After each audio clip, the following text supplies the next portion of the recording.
Good evening, everybody. Welcome along. All right, how's your Monday been?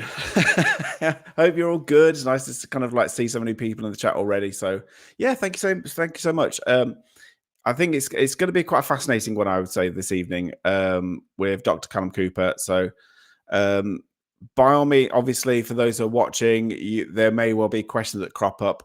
Obviously, as ever, for if you're kind of new to this, then I'll definitely kind of keep a good 10-15 minutes back at the end. So if you obviously have questions for Dr. Callum and in terms of this subject, by all means start thinking of them during the chat, and then that you will get time to kind of put your theories and your thoughts and your skepticisms to him.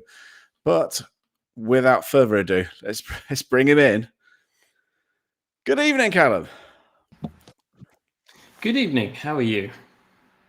Yeah, really good, really good. It is a fascinating subject, this one. It is genuinely really, really interesting.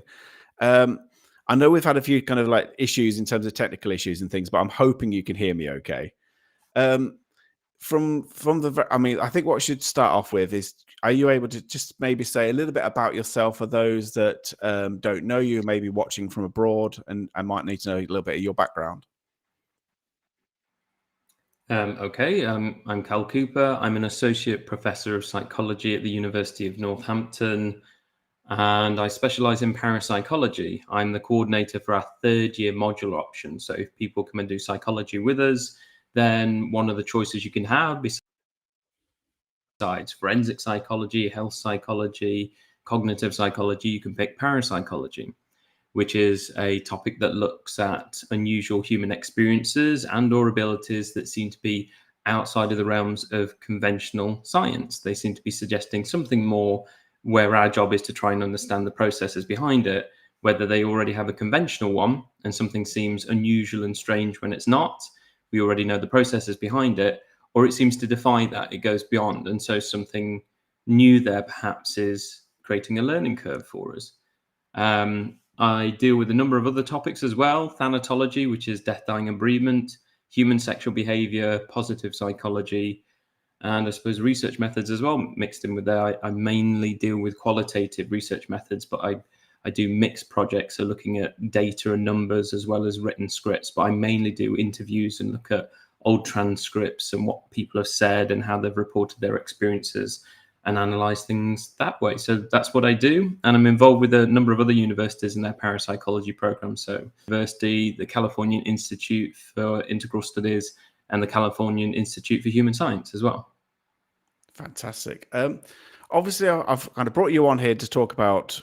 It's a 2012 book. Actually, you wrote this in 2012. There's been a second printing of it recently, but it was very much based on D.Scott, Rogo, and Raymond Bayless's book from the 1970s called Phone Calls from the Dead.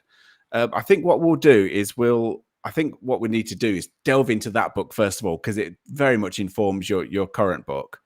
So in terms of, obviously, it's a great title, first of all, and obviously I know it got lots of attention when it was published, because it just hooks the reader. So it wasn't, I don't think it was particularly written as an academic book, but it was definitely kind of hooked people's interest.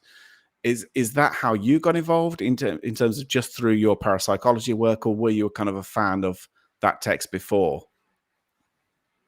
No, I wasn't a fan of it at all. I hadn't really discovered it. I just stumbled across it trawling Amazon as it was 15 years ago, where you could go into the deep recesses of secondhand books by just clicking page after page when you've done a keyword search. Looking for your favorite authors, you got to find stuff from 60s, 70s, 80s, and people are flogging secondhand copies. And at the time, there were loads of secondhand copies of Phone Calls from the Dead. No one had been talking about it. No one was particularly interested.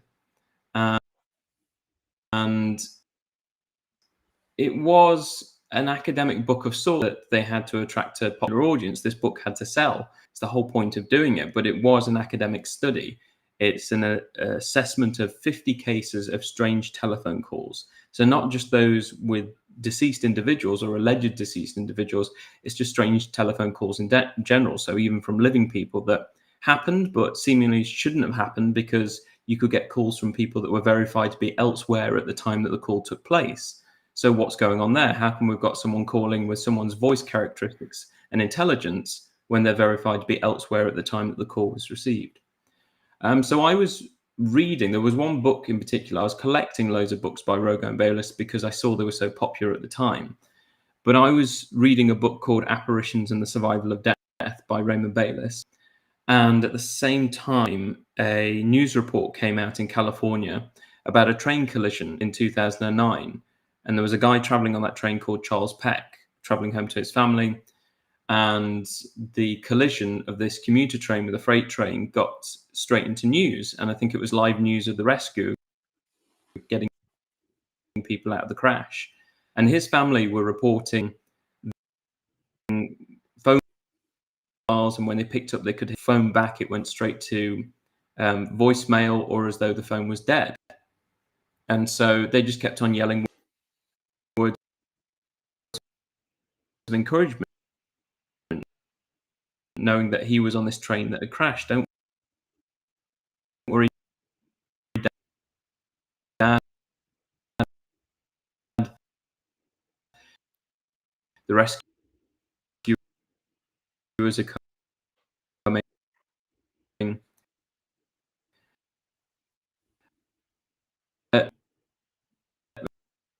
Around 3:30,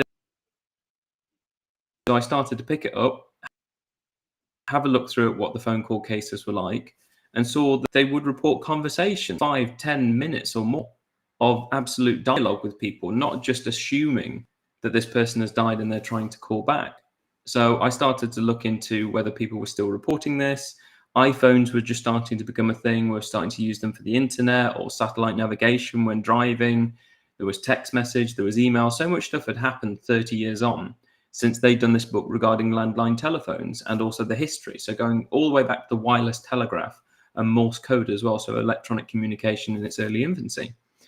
And so, yeah, that's how I got interested, but realized they were trying to push an academic study. It never ended up in a peer-reviewed journal. It was just this book, but it was their most popular seller, and it went into 3 different editions. In the it was with Prentice Hall, and then I've forgotten what the other one was. They got a paperback out of it, and then it was the New English Library in the UK. So they got 2 paperbacks out in 1980. So yeah, they kept pushing it and pushing it. And in their later books, they did chapters on it as well, but no new research following that. One thing I just found really interesting, well, one thing that kind of struck me is obviously this book is of the time in the 1970s, very much wired telephones and way before the digital age. But prior to then, obviously Thomas Edison had this whole idea of being able to communicate with the dead. Why do you think people are so hung up on using or thinking that technology can provide the answers to kind of spirit communication? It was science's advancement at the time. And when we're talking about 1919, 1920, there was a flurry of people coming forward in newspapers and magazines that were amateur radio builders and telephone builders and operators or engineers and inventors. And some people were making the absolute claim in articles that they'd already built such a device that could contact the dead. People like Francis Grierson, F.R. Melton. There's a few others that I mention in my book and Rogo and Bayless's book regarding the history. I've discovered more since. And Thomas Edison, I think, discovered that, if these people are doing this, if you commercialize such a device, you'd be set for life. People buying telephones where just, pick up the phone and speak to deceased relatives and loved ones. Everyone will want one of these. So when he's being interviewed by Scientific America, which is a very popular periodical and still is to this day, it was about his thoughts regarding life after death. And he proposed the idea that he was building such a device as well, and how it would need all these delicate proponents to at least give the deceased a chance to contact the living if they wanted to, and if there was such a thing as life after death. So I really think that he was jumping on the bandwagon because some people were so adamant that they had created something already, but they had nowhere near the kind of platform he did to instantly commercialize something if they did invent it. Yeah. And one thing that kind of strikes me, people already going to say, I thought we were talking about the dead contacting the living, not the living contacting the dead.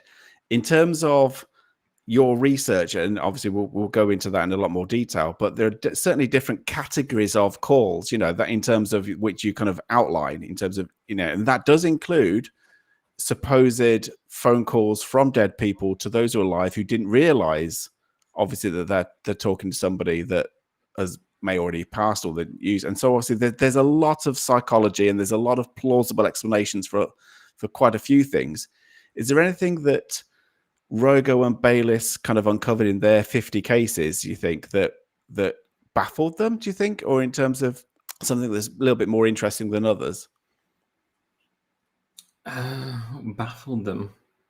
I think they were baffled by the entirety of them, really. I think they realized that the first category, simple calls, that there's a lot of bereavement going on, because in those cases, people know that someone has passed away, and typically there are no additional witnesses. It's just one person's say, and they're at home alone, possibly longing for this call. But they did note that unusual characteristics were reported in that you may have 3 landline telephones in the house at the time. Let's say one in the living room, one in the hallway, and one upstairs. And they reported that it was only the telephone closest to them that would ring. And it rang with a lower bell tone than usual, suggesting that it had not got the same electrical impulses going through it, not to the higher degree, to create that bell tone of 80 beats per minute as the hammer went back and forth, hitting the bells to make it ring. Other unusual characteristics would be the sound of wind or hollow voices, just as though they were really struggling. There was an absolute effort to get this voice to come over the line, but it was usually accompanied by this roar, this wind, this hollowness. So there were certain characteristics to the voice that they were hearing. Besides the ones from the dead, though, they noted that there were interesting ones that would pose even more interest to physics and any physicist dealing with parapsychology, of which there's a fair few. But it was the intention calls. For them, it was their fourth. So Bayless added some of these themselves. A particular one that he reports in the book goes like this. It was 10 o'clock on a bright Thursday morning, and I thought about calling a colleague of mine at the UCLA Neuropsychiatric Institute. Although I thought about making that call, I never actually did. At 4 o'clock that afternoon, though, I got the surprise of my life when a call came in to me from the research assistant to the very psychologist I'd thought about calling. He said he was answering my message. When I asked what in blazes he was talking about, he said at 10 o'clock that morning, a call had come into them from me. The caller had left my name, my number, and asked that the call be returned. So that's how those play out. And they might even shed some light on why people see apparitions of living people as well, regarding having an intention to do something, changing your mind. And for some brief moment, it plays out and someone else gets to experience it as well. So for physicists like Bernard Carr and Jim Beekler and many others involved in parapsychology, those kinds of experiences are really of interest to them regarding things like multiverse theory. So, I think the sound just cut out just whilst you explained that. But just for those that are watching, those were those ones where they receive a call, which was basically you thought about making a call but didn't actually do it, and then you get a response from somebody saying, "Oh, I'm just returning your call, but I didn't actually make it." So that's called an intention call. Mm-hmm. We briefly mentioned simple calls, so maybe one word responses, or you think you may have heard a name or a one word response from you. What other types of calls did they and you kind of catalog in your research? So type 2 is prolonged. That's where you don't know someone has died. You pick up the phone after it rings and you have your conversation as normal. And it's only after that 20-minute conversation or so that sometime later you discover that person was dead at the time that call took place, and you realize the error in the system. Type 3 is answer calls, where you are making the telephone call, but 2 different things could happen. The same as type 2, you could end up having a prolonged conversation with someone that later you discover was dead at the time, and yet they seemingly picked up the call. Or someone that is alive, but someone's picked up the call with their voice characteristics and knowledge to have a prolonged conversation with them, and yet they were verified when you meet up with them later on or speak to others that they were nowhere near a telephone at the time you say you spoke to them on the phone. So someone or something has answered the telephone call. For me, I put in a 4th category and push the intention calls up to 5th. And that is mixed calls. That's where you've got a mixture of the information from the previous ones, such as knowledge that someone has died, and yet you could have repeated prolonged conversations with someone who is known to be dead, and you can't stop it from happening. It just keeps happening. Okay. Right. In terms of explanations for this, because it kind of, I know that people are, because I can wrap my head around the simple calls. It's just interference on the line, it's pareidolia, it's it could be all manner of things in terms of they could be hallucinating something, that it could be their bereavement, and they could be mishearing. I get simple calls and the psychological reasons for that.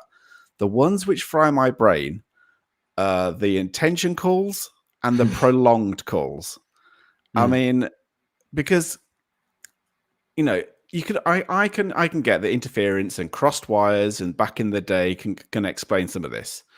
But for somebody to have a prolonged call with somebody that they know and they obviously recognize their voice, and I'm kind of dismissing hoaxes a little bit here because I know that hoaxes are a possibility, but I do find the idea that, you know, when it's more prolonged and you are absolutely 100% certain you know who you are talking to, that I find really difficult to kind of explain away. I mean, what's your views and in terms of possible explanation for those? The prolonged ones are the hardest ones, because if you've got this transcript of conversation that you've had, then there's got to be some sort of time lapse error if there's a conventional explanation for someone saying that, oh, they were dead at the time that you took the call. So, you know, it couldn't possibly have happened, but you're saying that it did. Are we talking to someone that's in the same time zone as you, or are they in a different time zone and you've actually misplaced several hours? But sometimes some of these reports are, you know, that they were dead a couple of days ago. In some of the accounts by Rogo and Bayless and even mine, you know, some people are reporting, oh, they've been dead for days. So, you know, we've got no time zone on the UK where you're a day apart. We've got hours, but not days. So something else seems to be going on there, where the person is adamant that the call is taking place at that time. You could still dig deeper and say you were, you know, completely mistaken at the time the call took place. You would need those phone bills or the phone records to show that absolutely that's at the time you called or received the call, and marrying it up to the time at which that person had died as well. So those are the most difficult ones. If we kind of push forward to Rogo's example that I just gave verbatim, the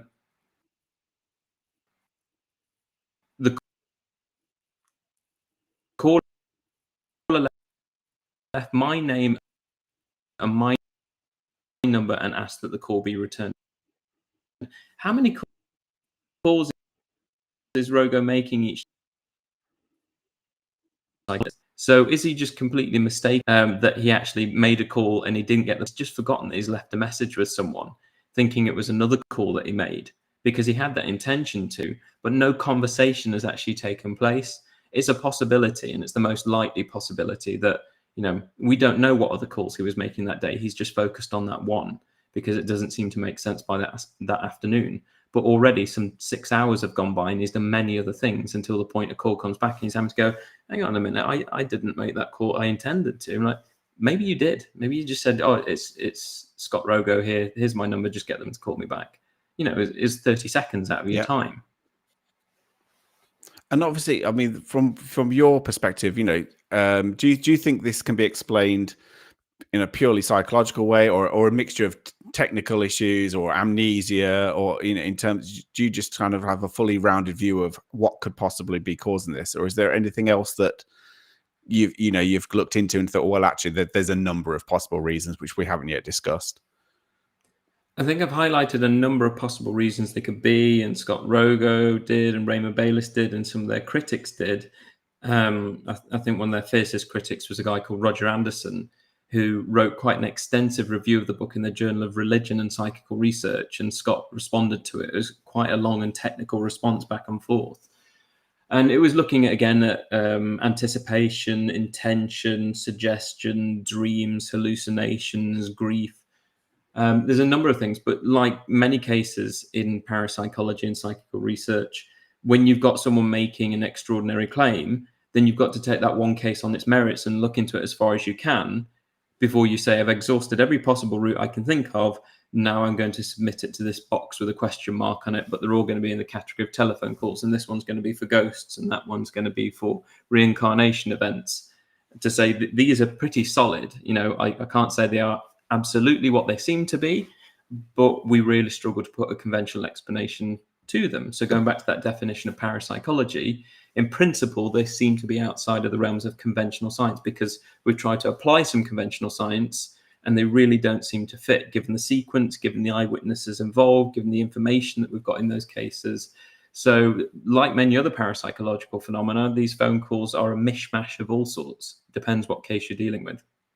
And are you quite at ease with actually putting them in those kind of categories? Because I know that some parapsychologists really don't or don't want to say, well, actually, we've gone through all of the possible explanations and we still don't know. So, is it because I just know a couple of parapsychologists and they would just not admit that it's got anything kind of to do with the paranormal or the supernatural. They would much rather be quite happy to say it's a psychological explanation and leave it at that.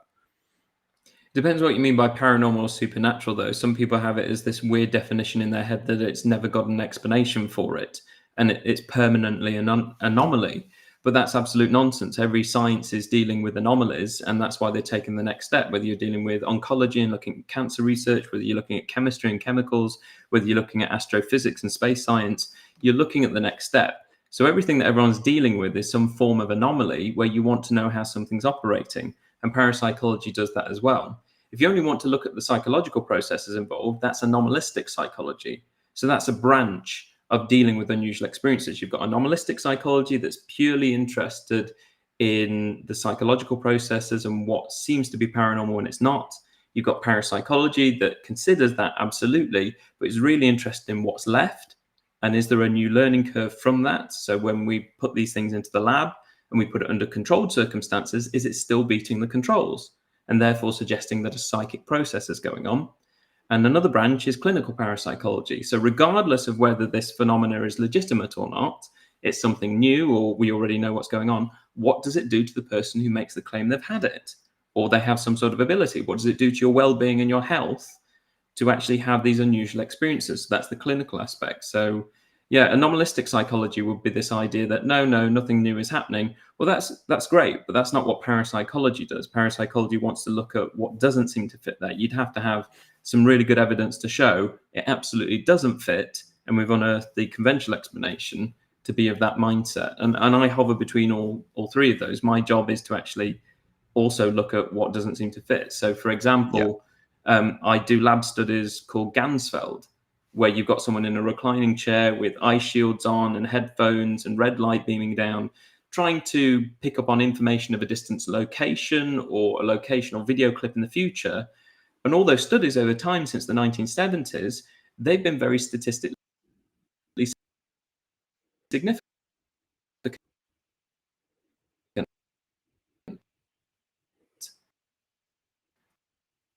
They're comparable to findings from other areas of psychology, if not better.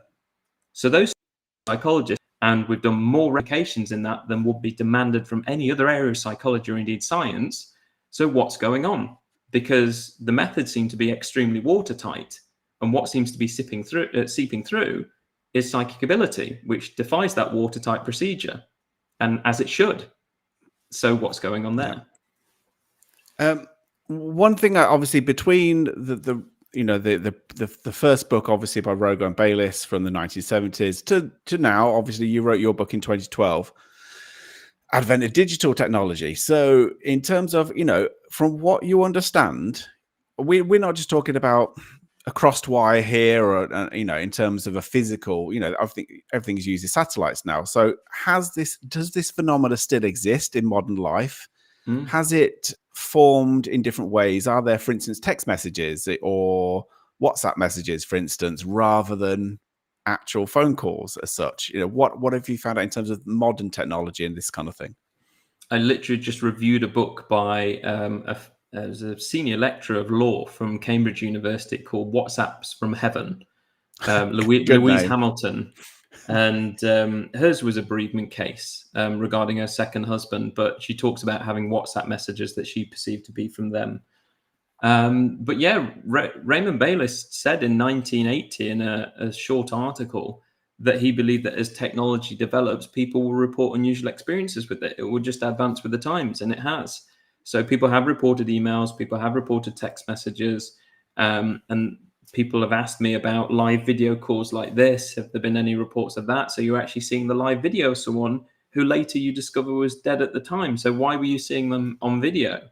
And I said, I imagine they're out there. I just haven't put out a call for cases to see if people have claimed to have had such an experience, because at the moment I imagine they don't know where to talk about it or submit such a case, because I haven't put the feelers out. So yeah, it's advanced with the times, as expected. And I think with the psychology that's thrown into the mix as well, if you've got a bereavement case and we're dealing with phones every day, when we're kind of bored for a second, we would just want to check messages, it's becoming more and more likely that people are going to misinterpret things in line with the technology that we're using all the time as well. And is there, in terms of the content of these messages, the content of the calls, is it very much linked to are these calls kind of everyday kind of routine conversations that you may have with a relative, or are they a bit more pertinent in terms of, the old classic case of, a ghost is there meant to give you a warning and those kinds of things, in terms of what types of messages have been received in terms of the content of these things? They seem to be of goodbye or warnings. So a warning one, we'll start with a warning one from a living individual. Rogo pulled it out of the autobiography of the porn star Linda Lovelace. She wrote an autobiography called Ordeal. But she was fiercely abused by her husband, who was a co-performer. So a massive case of domestic abuse that she'd kind of made public. And there was this one instance where he more or less kidnapped her in a way and drove away and ended up staying in a motel. And she said that all that time, I just thought of the one person that I knew I'd always get protection from, and that would be my dad.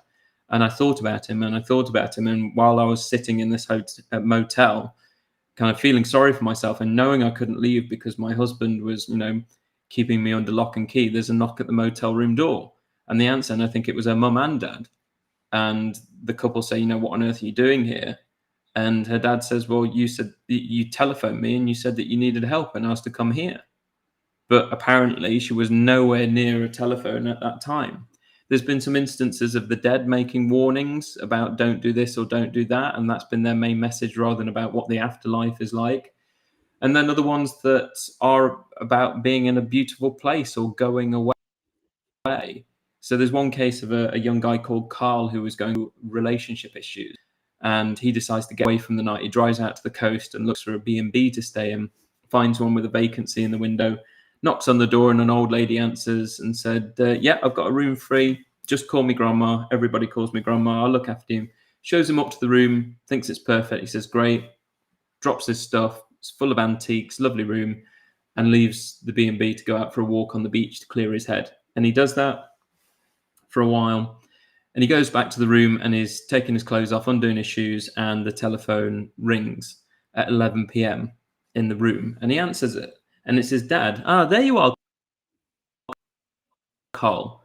Your mother's been wanting to speak to you desperately. Give her a call. Well, Dad, why don't you just call? The phone just goes dead. And goes dead. He puts it back. He tries to pick it up again and get through, but nothing. The line seems to be dead. And he just shrugs it off, goes to sleep. And the next morning, grandma, about this experience he had at 11. And she said, well, that can't possible in there. And he said, I did, off of the phone. And she said, yeah, but my late husband bought all of those antiques in that room. They're relics of times gone by. There's no wiring inside that phone. It's just kind of part of the scenery of the room. It's just a beautiful piece. He hands him a modern yellow kitchen telephone, and on the first ring, his mum answers and said, Carl, where have you been? Your dad died of a heart attack last night at 11 p.m. We've all been absolutely frantic trying to find out where you are. So he goes home straight away. So sometimes warnings, sometimes trying to get people in touch with each other, and they can be from the living or the dead in those instances. I just find that kind of it's those kind of examples where I just find really fascinating, where they've got, where it's one of the books that I love, and it's I'm sure you'll be familiar with it, by Mary Rose Barrington, called Jot. Yeah, just one of those just things. One of those things. And it sounds so similar in this respect of something mad happens essentially, but you almost dismiss it because it's just you know, and people kind of rationalize it to themselves, then it's no longer, you know, something which is paranormal or unusual event. They've kind of rationalized it and they kind of dismiss it.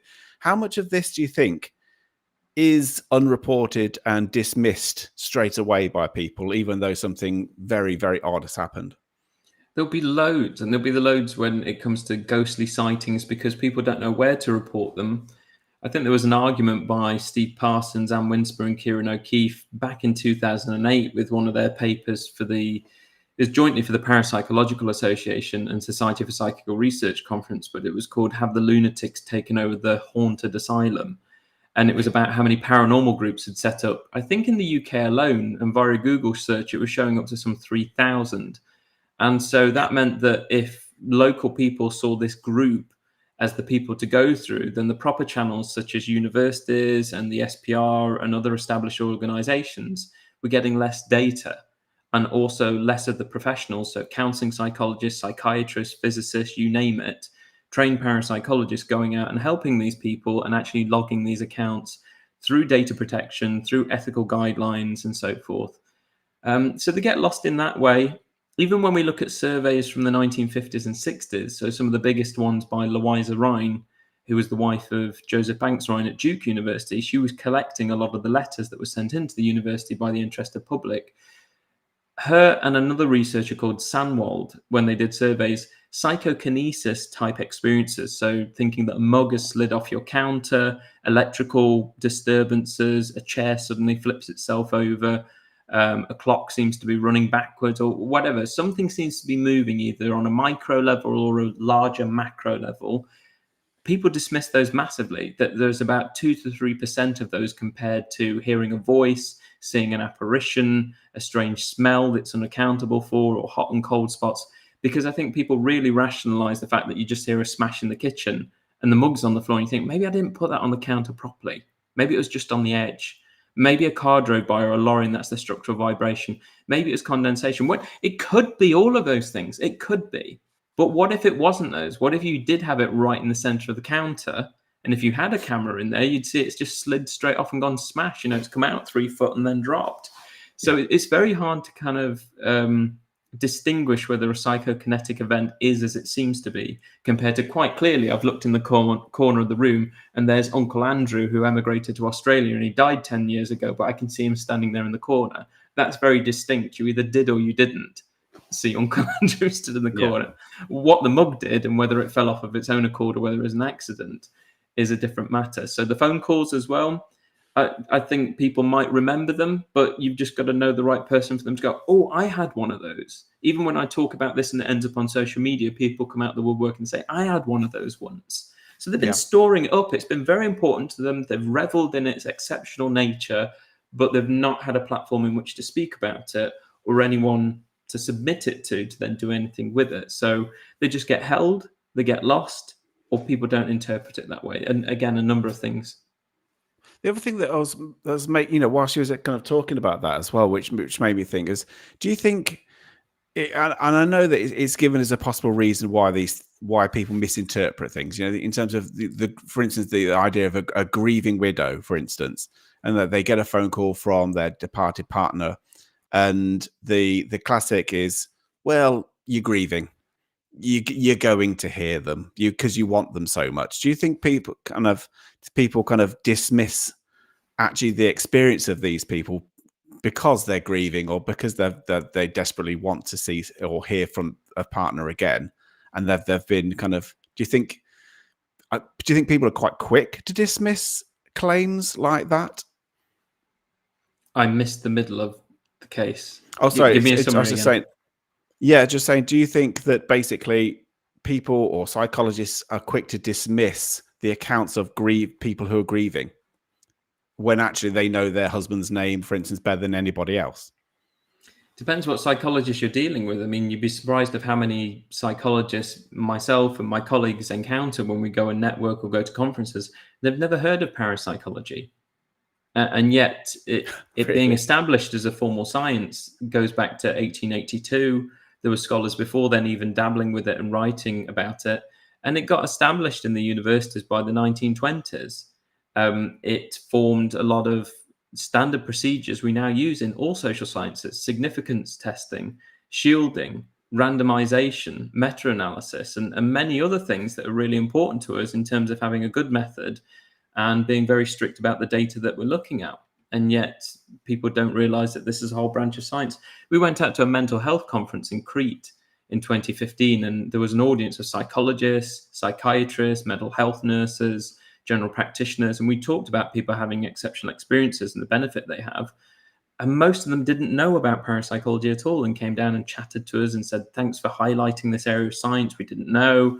It makes me see my patients' experiences in a different way, because I didn't realize there's a whole tranche of data behind this, and lots of research has been done. So I'm just adding my own common sense knowledge or whatever I think should be appropriate, when actually I need to do some background reading here and actually look at the data and what's been found, because otherwise you're just repeating history by not knowing what's going on. If you think you're making your new discoveries, you're not. It's already there. And so maybe there's some people that will dismiss it quickly. People like Julian Burton, who was looking into after-death communication experiences, he got back into higher education following being a famous actor in the United States for horror-type films. But he had his own experience with his deceased mother and went and did a PhD in this area. But he interviewed some general practitioners, and he said that when you go to your GP, there were quite a lot of people at the time, those doctors, that would say, you think you're dreaming of your deceased mum, or you're seeing an apparition of your granddad? Ignore it. You're hanging on to the loss. Ignore it. Dismiss it. Push it away. You're going to keep grieving longer if you do that, when actually that's the worst advice ever. Get people to revel in the whole thing, appreciate it, enjoy it. What did it mean to you? Because there's no point in taking away that interesting experience for you, because it means something to you, and it gives you some hope and coping strategies. So actually it's the opposite way around. Let's talk about it, because no one else will let you talk about it. So that's the better strategy. So I have no doubt there's a lot of psychologists that may dismiss these experiences, but you gain very little by dismissing them. If you want to be a supportive psychologist or any other social scientist, give them the time to talk about it. And one thing as well, just before I go on to kind of, if people have got questions, now's your time to start thinking, because it is a tricky subject. It is a fascinating subject. But one thing I wanted to just very, very briefly talk about is, obviously you wrote Telephones from the Dead in 2012, 12 years ago. In terms of, it's weird, if you was going to write a further couple of chapters of that book or further research in a particular area, what would that be? Or where do you think this conversation is going in the future? 3 things are already happening. So I'm just a couple of months away from, it took us ages to secure the rights for the original Phone Calls from the Dead. So Rogo's are secured. His niece Meredith has all the book rights. They were passed on to her via Rogo's brother, Jeff, who's still alive. And so we've already republished or reprinted 2 of them. One of them is regarding possession, his book on that. And the other one is called Parapsychology, a Century of Inquiry. So they've been reprinted by White Crow Press. Anomalous Books, back in 2006, they reprinted about 6 of his books. So this is sort of his early autobiography, In Search of the Unknown. But Phone Calls from the Dead, we had to get Raymond Bayless's rights, and he had no family. And so that was a tricky one. I had to go back to the original publishers and do a lot of back and forth. But I've nearly retyped out the original book by hand. We had the ability to scan in if we dismantled the book, and we did do that. But I wanted to correct some errors, so I've hand typed out the whole book again, and I'm adding a postscript. So on my social media, people might have already seen the sneak preview of Phone Calls from the Dead by D.Scott, Rogo, and Raymond Bayless, postscript by me, because I'm adding an extensive "Where are we now?" since this book to update things. I've gathered so much information since writing sort of the second edition, which was my book, Telephone Calls from the Dead, in 2012. Now reprinted.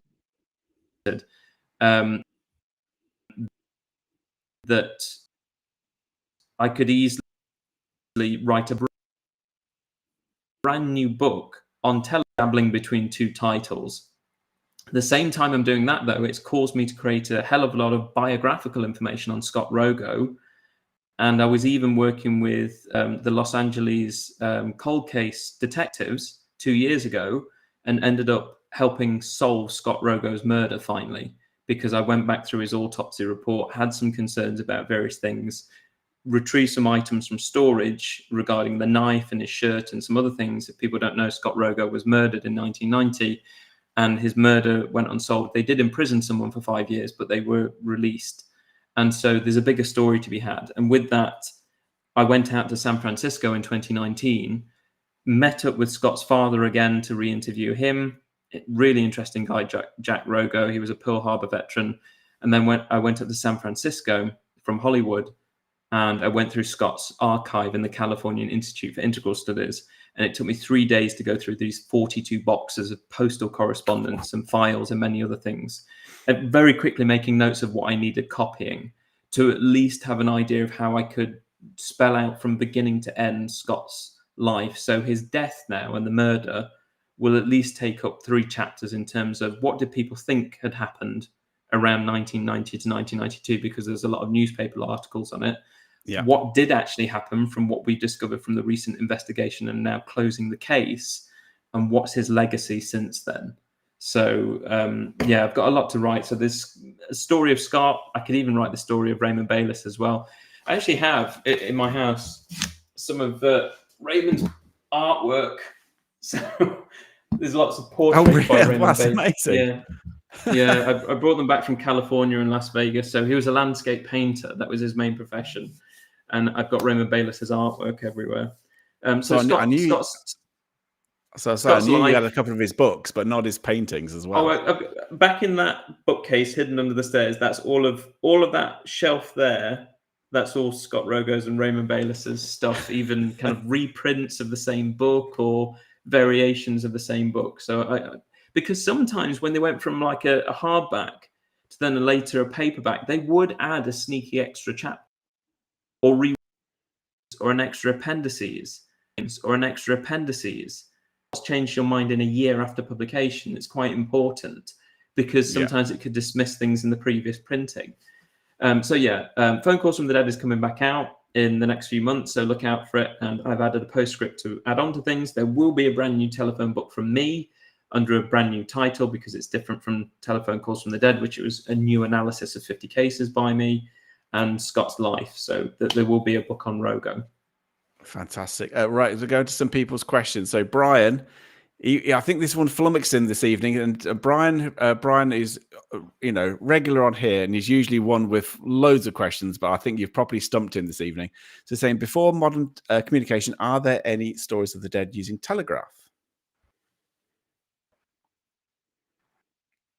And at that point, Callum's frozen. I'm hoping Callum gets back. Oh, Callum, I can't hear you or see you. So you think you're frozen, Callum. Oh, I'm still here. Oh, you're back. You're back. That's fine. You froze for a while there. So if you gave an answer, we didn't hear any. Before modern communication, are there any stories of the dead using Telegraph? Yes, there are, and they're discussed in both of the books.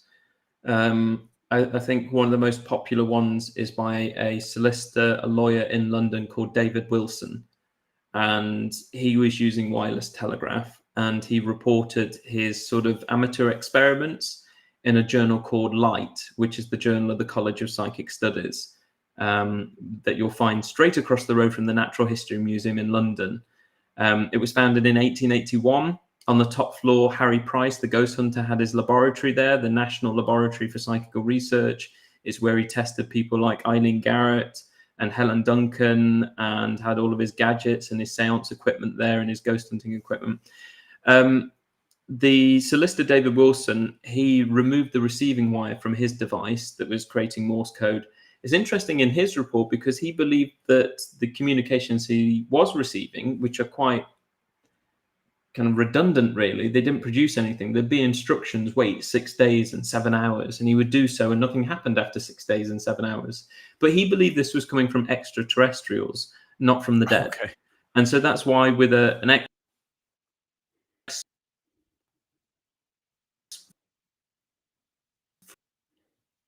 forensic detective from Canada who'd been involved in UFO research did ET phone home, or was it the dead? and what's their interest, what's their hobbies, and what kind of telephone experience did they have. Right. So fabulous. So Silver Fox Shield Maiden saying, is there more paranormal phone calls with mobiles rather than landlines? And if so, is that the old digital versus analog argument? I don't think there's much argument to be had, really. I mean, people are still reporting them over the mobile phone, but then there'd be unusual things such as after a few hours, the caller information just disappeared from my phone, and I absolutely did not delete it. Or if they got a text message, it doesn't have a sender number or information. It's just the message has cropped up and it's got particular words and phrases that deceased person would use. And so they seem to be there. And again, because I wrote that book and it came out in January of 2012, so I'm writing most of it between 2010 and midway through 2011, and then I'm in the final throes of just editing, getting it shaped right and publishing it. iPhones were just becoming a thing, that we were in the early stages of them, and loads of people have got the iPhone like this with your little home button, but it was in its early infancy. And so they're so much more sophisticated now, and I wasn't particularly asking out about those. I was just asking about strange telephone experiences. So you're still dabbling with Nokia telephone calls and people that are still playing on Snake and didn't want to progress to a BlackBerry or an iPhone and things like that. So I am updating the book, as I said, but when I get round to it, I'm certainly going to have to put a call out for more cases, and it will be looking at a variety of things from landline, and I'm sure many cases will come forward regarding the modern mobile phone. Yeah, you briefly mentioned about Zoom calls and things like that. This Brian's just saying any ghosts using digital cameras or film to send messages. I don't think on digital cameras or film, you obviously get people that believe that they've recorded something unusual on digital cameras or film. I was in a TV show for the Christmas special in series 2. It was kind of like Gogglebox, where you've got anyone watching TV and the program's about you watching people's reaction to watching TV programs. With Paranormal Captured on Pick TV, it was myself and another behavioral expert and then 4 ghost hunters commenting on strange footage from CCTV to camera phones to digital cameras people had, believing they captured something supernatural. And so our job was to watch this footage, see our reactions to it, and then comment on what we think was going on. So those are absolutely plentiful. There are even some whole books dedicated to that. One of my colleagues, who's a council member of the Society for Psychical Research and the archival liaisons officer, is Dr. Melvin Willen. And he's done a few books on ghosts captured on film, ghosts captured on camera. So do check out his books, where there's some beautiful examples, quite often pareidolia or misinterpretation of what we're seeing. There've been those instances, but they don't have so much of an overlap to telephone calls and having these back and forth conversations and a whole transcript from someone who's allegedly dead. It's usually about faces and shadows and things like that. Brian's warming up now. He's got another one for you. Says here, as a parapsychologist, could you explain the thinking or speaking of someone you hadn't heard from in years, only for them to call shortly after? I'm going to have to read that again. As a parapsychologist, could you explain the thinking or speaking of someone you hadn't heard from in years, only for them to call us shortly after? Well, in terms of, they had no interest in talking to me, so why they're doing it now? It's hard to say. I think when push comes to shove with any kind of relative or close friend, you deal daily in life with policies and procedures and sometimes petty laws that, cost you your savings or a lot of paperwork to get rid of the pain, or the parking fine where you're getting loads of silly letters. Ultimately, we have a short time on this earth. And if you've got brothers, sisters, or aunts and uncles that you've fallen out with, or friends where you actually had a good connection, when push comes to shove and someone's poorly, you're there. If someone dies, you end up at the funeral because there's some emotional connection there. So if there is something after death, if there is actually something, it's not much of a surprise that person that you once had a very close connection to would suddenly reach out to you to at least say goodbye or apologize. because life is so short to actually get involved in petty arguments or all the red tape nonsense we actually create for ourselves in society. I always talk about the analogy of getting stressed at work, and it really isn't worth getting too stressed about what happens to you at work and what things are going on, because I say if you died tomorrow,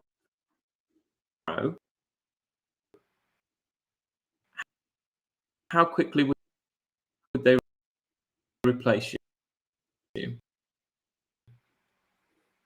And the answer is very quickly. They would. Because they died of negatives, and it's better to build bridges than to break them. It's far easier to be happy and content than it is to hold. Something's going on after death, then maybe that's why people you haven't spoken to in ages might suddenly call. Right. One from Paul Goddard saying, I remember a case where an email was sent by a dead person. Do you know that story? If you do, we'd like to read about it again. I've heard loads, so I don't know which particular one you're talking about. If you want to type about it in brief, we could read it out, but I've heard loads of them.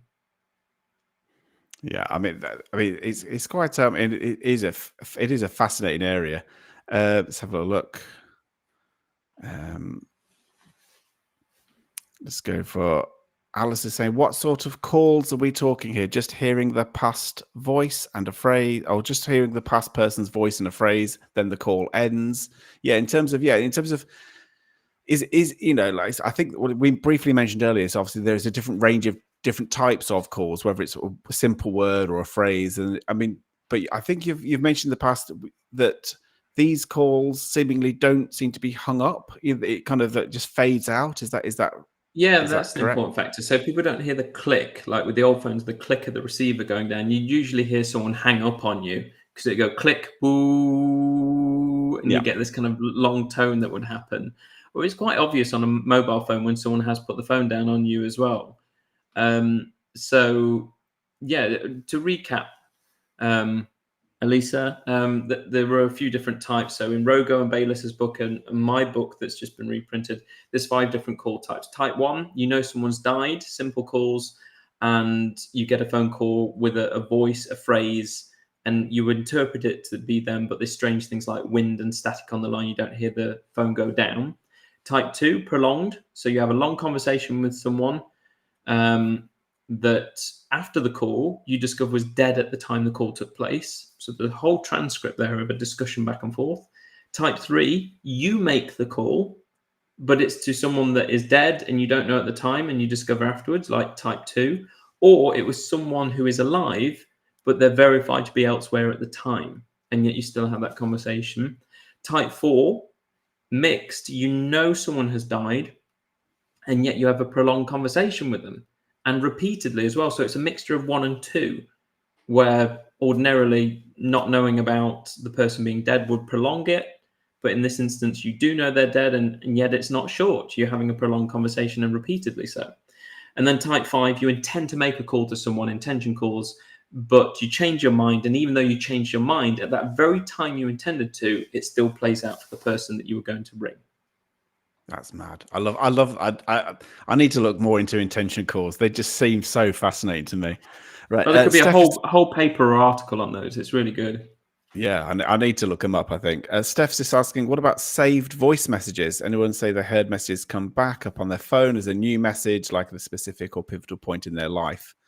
Yeah, there are a few, but they're so rare. I mean, even when Rogo and Bayless were writing their book, we're talking about 1977, 78 for a lot of their data collection, and answer phones were becoming a new thing. So certainly with the cassette in there. And then later on, we had that tiny cassette in the 1990s, and it would wipe over itself. And sometimes you would get a voice implanted over another, which could sound quite ghostly.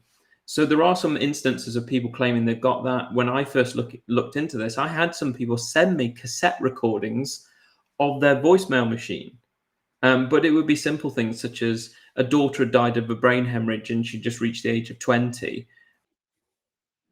And they've gone home and there's a blinking light showing that there's a waiting message for you. So you usually press play to hear what the missed calls are. And all they got was, hi, Dad, shh, hi, Dad, shh, hi, Dad, shh. how many people are called dad? But if they're sure that it's their voice and it's your recorder, then it could be a previous message where something's recorded over the top and you've lost the rest of the message and it's just looping. But because they've died in the interim, it's very significant to that grieving father and certainly the grieving mother who then went to listen to it as well. So there are instances of that, but not long ones like we're talking about with these conversations where, oh, you've not picked up the phone, just to let you know, I'm in a beautiful place right now. It's a shame you couldn't have spoken to me directly. I won't be able to call again, but I'm fading now. Off I go. We don't particularly get those. There was an interesting instance where Dr. Konstantin Raudover, who was an EVP researcher, so electronic voice phenomena, this is the purposeful recording of anomalous sounds and voices. So this started in the 1950s, Raymond Bayless on reel-to-reel recorders, later to cassette tapes, where you're trying this, and he produced a book called Breakthrough, which came with an accompanying LP, so you could listen on this record to the kinds of voice examples he'd been recording. After he died, people claimed that they were getting phone calls and voicemail messages from him in the USA, France, and Germany. And so this really perked up the interest of ITC researchers, instrumental transcommunication, for which there's a journal, the ITC journal, that's led by Dr. Annabella Cardoso. She's written a few books on EVP. But people were talking about these Raudover phone calls, particularly one gentleman called Mark Macy, who claimed that he'd had a number of phone calls. So like the type 4 phone calls, this person is dead, yet you're getting repeated calls and they're prolonged and interactive from Dr. Konstantin Raudover. I'd find that fascinating, genuinely kind of fascinating in terms of how, because we're not just talking one-off instances. This idea of repeated calls is just different countries and also non-specific dialect countries as well. Chris was asking, before internet and phones, would people get letters from the dead? Is that known? No. You'll get automatic writing from mediums where they claim that spirit is guiding their hand and writing letters for them. The same as like one of my PhD students, she's an art scholar and she's looked into Victorian culture and the history of spirit art, where either the medium would be a skilled artist and they could look and see the dead through their mind's eye and draw them so that you could verify that that is very specific to your deceased loved one. Or they claimed that spirit is guiding their hand because they are a non-artist, but they're able to paint specific things or draw specific things of the deceased. So the same thing happened with automatic writing, which was far more popular.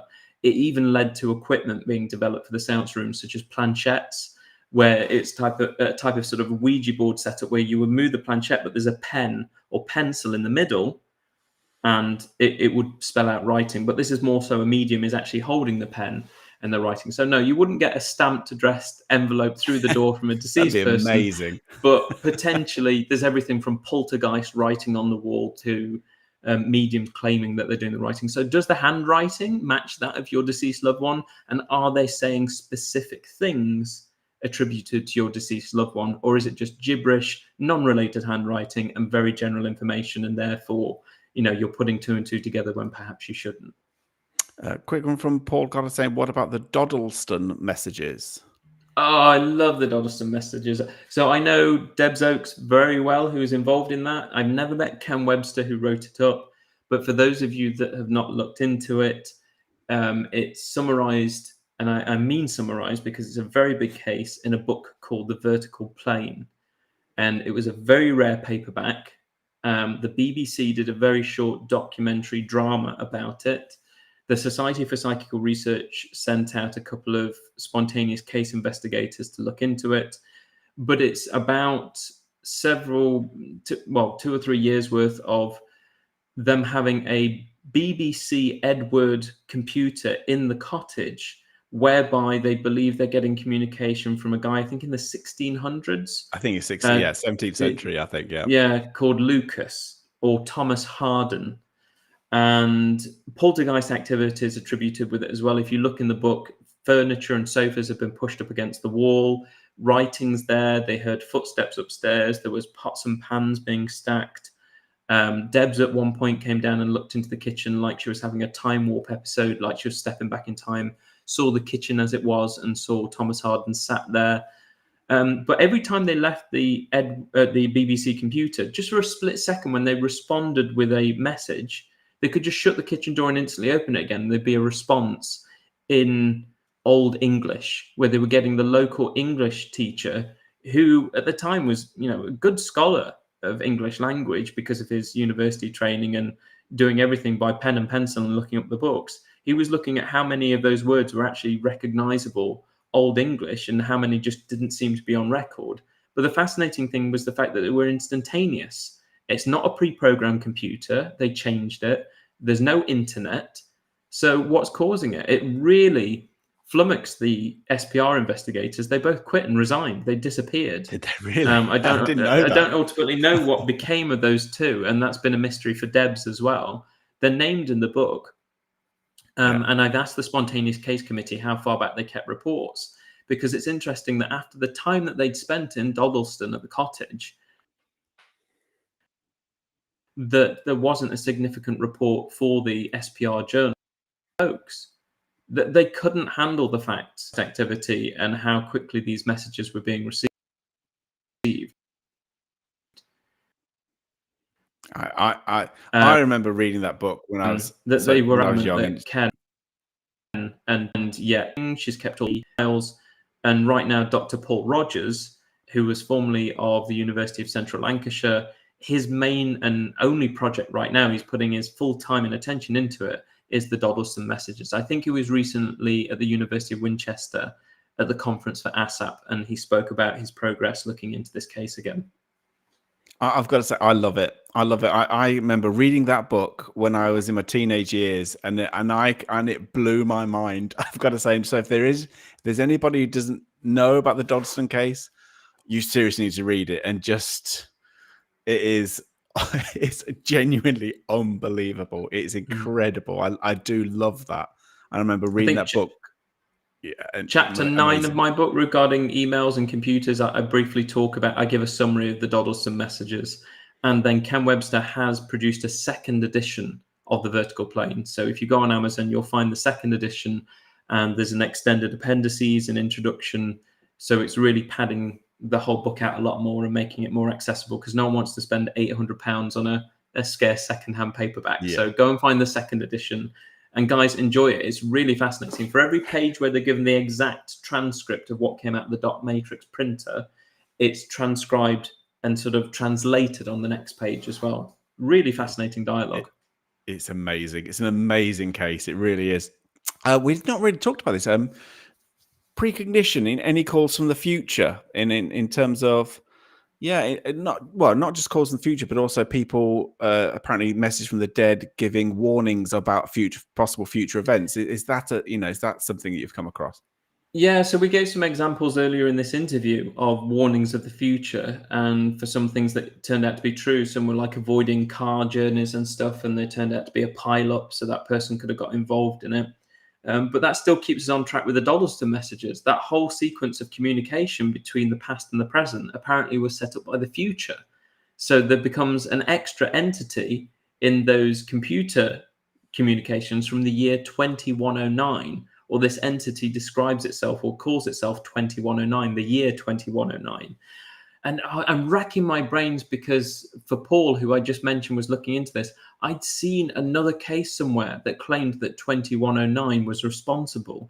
And I'm trying to find out where that is so I can tell him, because it's so relevant to, well, if 2109 is a thing or a point in time at which people start experimenting with time communication, it's interesting that someone else has, if it is a hoax, has read this very unknown book, The Vertical Plane, read into the year 2109 analogy, and then put it in some other story somewhere else, unless it's just pure coincidence. But so there's ideas of communications from the future, but it crops up a lot in the vertical plane. The whole thing apparently is caused by the future or future humans setting up that communication through time, hence this vertical plane of time, and time is just a human concept. So You know, we struggle with this idea of someone's communicating with us from the past. Yeah, but you're living in the same cottage as the same person has at some point, but you're thinking about time passing, whereas maybe you are sharing the same space because time is just this concept. And so again, it sends us into a real head spin. But the idea of the future setting this up to actually dabble with the idea, it's there, it's lingering in the paperwork and the books. Right, I will just do a couple more questions, but then because I've kept you over now, I should apologise for. But it is a fascinating Wine's subject. going down. Yeah, we could be here all night if they keep drinking. We'll be talking longer. Right. Red Writing Witch is saying many feel as if there are no modern day spirits. Do you feel like these spirits are more prevalent now through calls, emails from the dead, rather than the stereotypical apparitions or poltergeists? No, I don't think it's changed. People are still reporting stereotypical apparitions and poltergeists. We did a survey of after-death communications in the last few years, and now we've sent it out in German, Dutch, and Chinese. But it first went out in English, French, and Spanish. And we had just over, initially, 1,000 respondents where people were commonly reporting apparitions, sensing the presence of the dead, dreaming about them, smells, touch, taste, poltergeist type activity, electrical disturbances. They were all there. And we summarized this in a paper in the British Journal of Psychiatry Open. And we've published some of the subsets of data in Omega, Journal of Death and Dying, Explore, Journal of Science and Healing, Evolution Psychiatrique, which is a French journal. Some of the outlets have gone in there. Some papers are set to go in the Journal of the Society of Psychical Research. We've done loads of presentations on this. Some of our research, I don't think any more or less prevalent than the other types. It depends what questions you're asking the public and how they end up responding and kind of just splurting out these kinds of, oh, I had one of those once. What is typical are apparitions and sense of presence experiences. They're like 60 percentile. They are the most common when you ask the general population. These other subsets are there, such as dreaming, smelling, feeling, touch, taste, symbolic experiences, synchronicities, electrical disturbances, but they're lesser so, but they're quite consistent and over time being that lesser type of experiences. The apparitions and sense of presence that are so common. Do this perhaps one of the last couple. So I've got a listener saying, I mean this kindly, as you seem extremely knowledgeable and professional. Do you ever struggle with bias and having to remind yourself that there may be another explanation than what you would prefer? Well, I'm dabbling with all explanations, really. So my job is to look for the conventional explanations, but I'm very well read on parapsychologist theories as well. So I don't feel I've got a bias because I've got no set interest in whether telepathy exists or whether life after death occurs. I've got no interest either way. As a scientist, I'm interested in, is it a good method? Is it good data collection? Have you analyzed it fairly?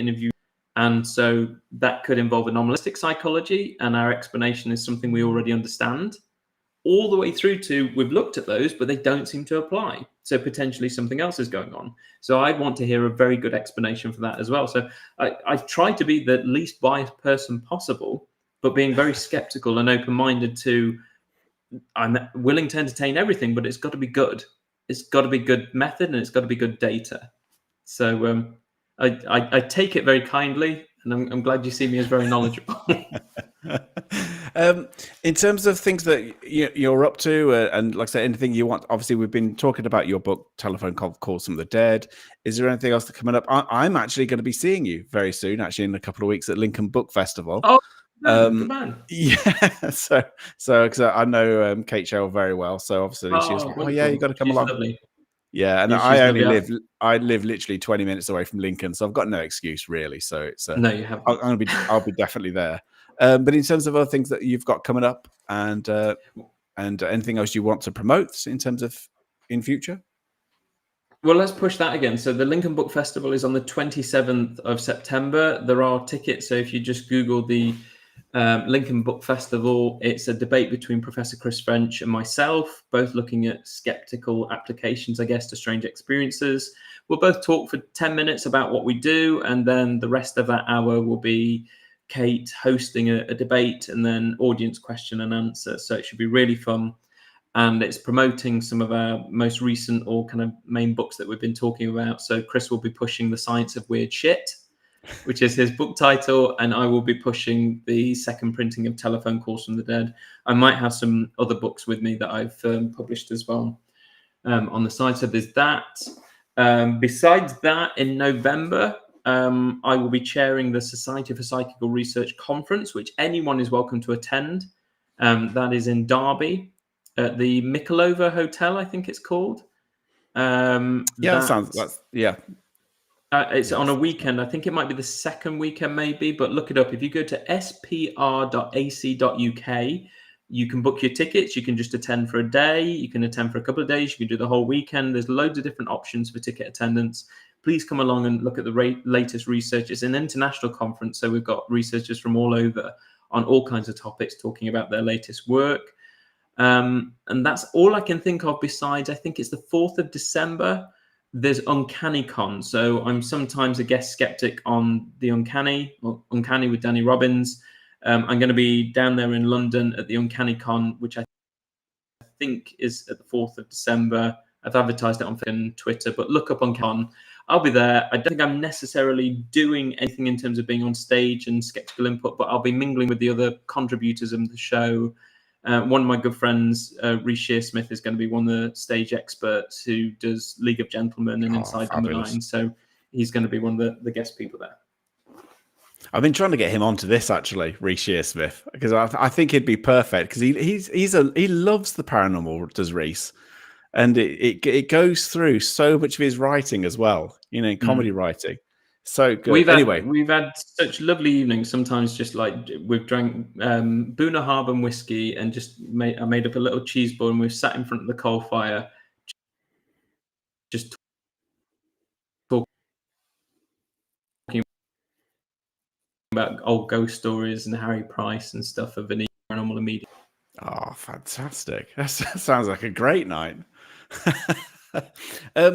I will just mention, in terms of Lincoln Book Festival, tickets are really cheap. They're like 10 quid. Yes, basically. Ghost Stories and Coalfire. And if you can't attend, if you're too far away from Lincoln, they do online tickets. So you can get, like, for 5 quid, you can watch it online. So it's well worth doing. Yeah. I think I do know it's going to be a bit of a book signing as well. So I think they've bought a set number of books off of Chris, and I think there's 20 copies of Telephone Calls from the Dead going as well. So they're doing a first come, first serve basis thing for book signing and book purchase and stuff, because it's a nice little intimate theatre and stuff like that. So, and I think afterwards, we're going to be hanging around as long as you want. So if you've got stories, your own personal experiences you want to share and talk about, we're not going until you're done with your evening. So we're not going to suddenly dash off straight after the talk. So we're there to kind of voice some skepticism or give you advice and suggestions, whatever you like. So really make the most of that evening and hang around with us. Do you know what? It's lovely, because I've spoken to all three of you now, and like I say, Chris is so easy to chat to. Kate is just fabulous. Kate's fantastic. She's so knowledgeable, but also she just slips in some real naughtiness in there as well, does Kate? I just think she's great. Oh, she's very and yourself, so I think it's going to be a superb night. It really is. She's convinced me to submit an abstract. There's a vampire conference next May in Derby. So I last met up with her in Derby just after she'd given her last vampire talk, and we went for a few drinks around the local haunted hotspots. And then she sent me the link to it. And now it's gone around some of my colleagues at the University of Northampton. So I think there might be several parapsychologists who submit something, and certainly some from the University of Derby, because Rogo, in his early writing, wrote about vampires. So that's what I'll talk about. I'll talk about Rogo's beginnings from vampires to life after death. That'll be my pitch. So there's a heads up in terms of dates. May next year, the Derby Vampire Conference. I will hopefully be there, and I guess Kate will be again, and you'll probably see some other familiar faces in parapsychology. Of course, Kate will be there. I mean, she's Of course virtually a you will. vampire herself.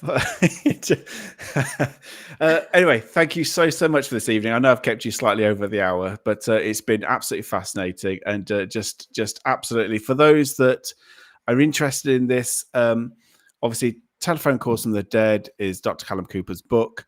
You can, like I say, you can find online. I think there's a free download you can get of the original Phone Calls from the Dead by Rogo and Bayless. No Yeah, way. no. If you look at it on the Ignore internet, it. you can Ignore you it. The can new one's coming out. The new reprinting. I've had to Oh, there type you go. that damn thing out by hand. Get the new one. Don't ignore what I've just said. You want a book you can hold, stick in your bag, keep it in the car, and pick up now and then when you want to read it. You don't want some sort of scanned download thing. Yeah, I know. It's true. It is true. For all of Cal's hard work of actually rewriting that bloody thing, then absolutely. And there'll be an extra bit as well. So, you don't want the old one. You want the old one with the new bits in, all in one. Absolutely. Right. I'll leave there. I'll let you drink the rest of your wine and just kind of enjoy the rest of your evening after you at work from uni. So thank you so much, Callum. It's been an absolute pleasure. You're most welcome, Justin. I look forward to seeing you in a couple of weeks. Yeah, absolutely. I'll be there. I'll definitely be there. I'll hunt you down. Good stuff. Thank you so much. Take care. Bye, everyone. Bye. Thank you for your time. Bye-bye. Bye. Right. Phew. So apologies for the kind of little technical issues. I think basically Cal was saying before we came on air that he was given a laptop from his university. That laptop, I think the webcam and the Wi-Fi was having real issues with him, bless him. But yeah, we got there. There was a few glitchy moments, but yeah, we got there eventually. But yeah, thank you so much. And like I said, Kaza, thank you so much for the memberships. And who was it that's just donated? I think somebody just, hang on. Who was it? The Yummy Donut. Thank you so much for the $5. So, and thank you for another great podcast. No, thank you. And it's just like I say, I hope you just enjoy it. This Thursday, I will be doing another kind of Chimps Tea Party. So if it, like I say, no guests. So for those that may have missed it, I kind of sprung it on people, not last weekend, but the week before. So what I'm going to be doing every fortnight on a Thursday, 8 o'clock, I'm just going to be basically coming online and talking to you guys properly, because I've said it there and I'll say it again. It's great to have guests on for you to be able to talk to the guests and listen to the guests, but I do miss actually just talking to you guys at home. So no real great kind of shakes in terms of the topic and things like that. It's just going to be 8 p.m. Brian. I don't know what that is in whereabouts you. I don't know whereabouts you are, but 8 p.m. UK time. Yeah, I'll be coming on. Usually for a couple of hours. It's quite relaxed and stuff. So if you want to come on and just chat to me and tell me what you want, you can do. But yeah, so that's then. That's Thursday. And then next Monday, I've got Andy McGrath, who is an expert in cryptids in the UK. So people just think the UK basically has kind of like the Loch Ness Monster, and that's about it. But he has written books, around various different cryptids, going way back into the past, all different weird stuff that's been going on. Well, supposedly going on. But yeah, so Andy McGrath is going to be our cryptid expert next Monday. It's going to be a bit of a mad one. It's going to be a really interesting one. Can I eat cheese? But of course you can eat cheese. Of course you can eat cheese. Cheese and wine. Or coffee or whatever you want to bring. Yeah, but yeah, on Thursday it's just gonna be chill out chat. So yeah, that's good. But yeah, cryptid talk next time. I've been dying. I still want to get a Sasquatchy person in, but yeah, that'd be future. Okay, I shall leave it there, guys. Thank you so much for joining us. Thank you for all your comments and things like that. And like I say, I'll not keep you too busy, but anything you want to talk about, we'll do it on Thursday. All right. So just kind of keep it going. And so if you do have liked it and you appreciate the podcast, please do a thumbs up and like, share, subscribe, all of that kind of nonsense. And that will really, really help the channel. So anyway, I hope you enjoyed it. And thank you so much for joining me. And I shall see you next week. Okay. Bye-bye.